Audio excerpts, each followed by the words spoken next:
Well, we made it to the lodge. It's, I don't know, a couple hours, around 11:30, something like that. We have a tour, 2-hour valley tour at 1 o'clock. Found a parking place. Kind of just got lucky and found a parking place. But we're just gonna leave the car here. And now I gotta try to find old Special K. See you later.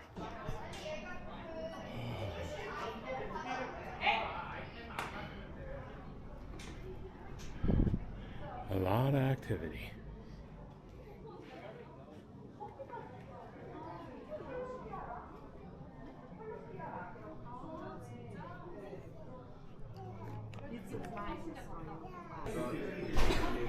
See you guys later. Yes. That's all. Appreciate you moved background.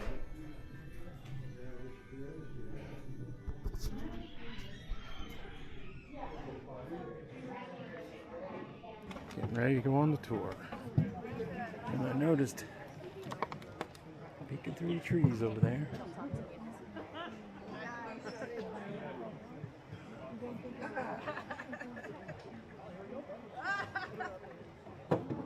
Alrighty.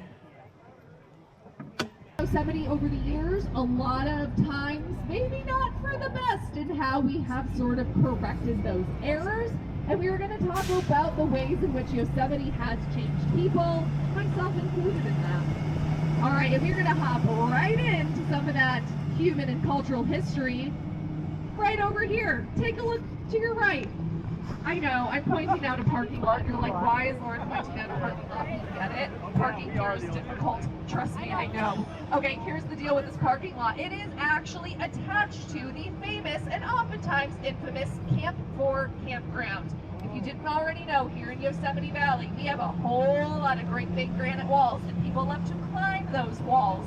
And the modern age of climbing started right here in Camp 4 during what we would call the golden age of climbing here. So in the early 1950s through the 1970s, we had climbers moving into this campground from truly all over the world, living here for months at a time, long beyond what was allowed by the parks. Or campground is actually on the National Registry of Historical Places here in the United States. So this was saved from becoming a building of sorts. Climbers got together to preserve it, and it is still used today by so many of our climbers. Some brands you might know and love, Patagonia, the North Face, what would become Black Diamond, synonymous with climbing gear, were born right here in Camp 4 in the 1960s by some climbers who were trying to figure out what kind of gear they needed to get up those walls. They help with cleanup every year during our facelift event. They watch out for wildlife when they're climbing, all sorts of things, but they are certainly not our first or earliest stewards. That would be the members of the 7 associated tribes. And right here on your right-hand side, you can see Lahoga Village. So you can see that little round house back there.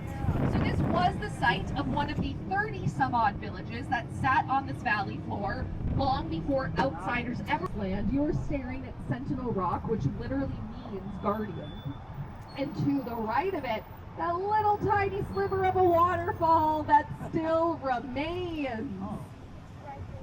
So Sentinel Fall there is an ephemeral waterfall. In fact, the vast majority of our waterfalls are ephemeral, meaning they only show up sometimes. It's not a guarantee they're going to show up every year. If you look to your right, you can now see where that rock all came from. That gorgeous formation right there called the Three Brothers. We'll get another good look at that across the valley floor. But it came from that middle rock right there.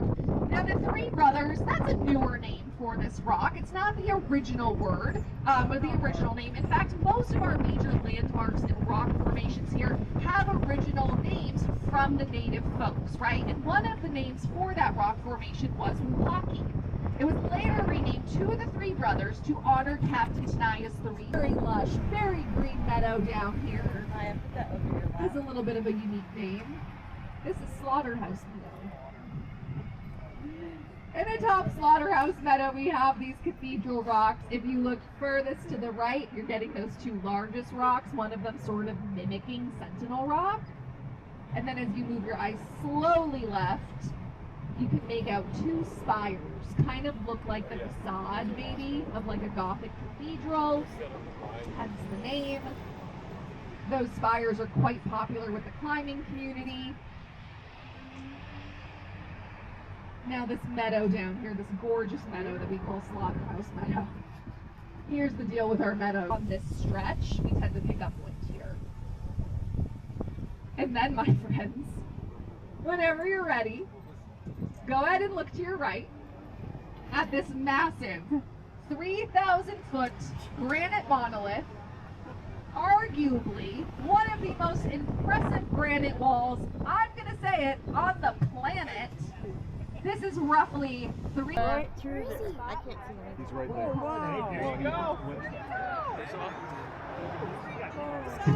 It's, I don't know if it was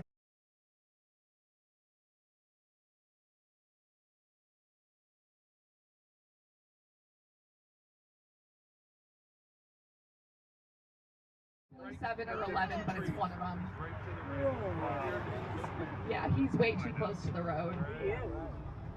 He's headed back towards the wall. Okay. So, what was I talking about? Big Pearl Johnson, who climbed an age of 9 in about 3 days.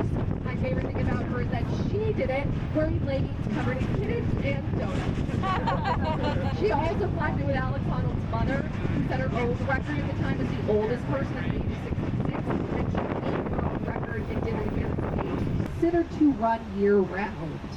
The vast majority of our waterfalls are ephemeral waterfalls, like Sentinel that we saw early on. So it's not going to run year-round. Sometimes it doesn't even show up. It runs out when the snow melt is gone. Bridal Veil Fall is constantly... I'm gonna go see if I can get down by the river in the shade. Okay. I'll be there in a minute.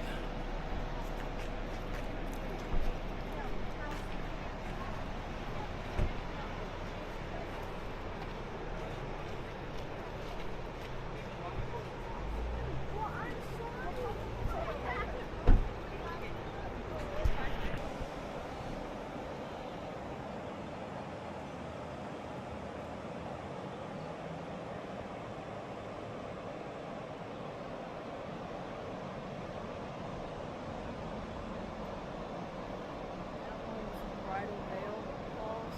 Yep.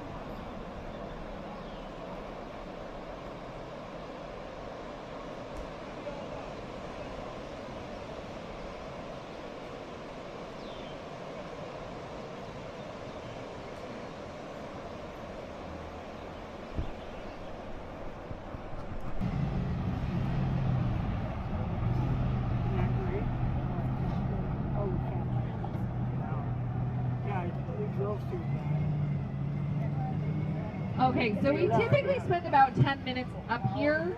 I will say it does get pretty hot up here.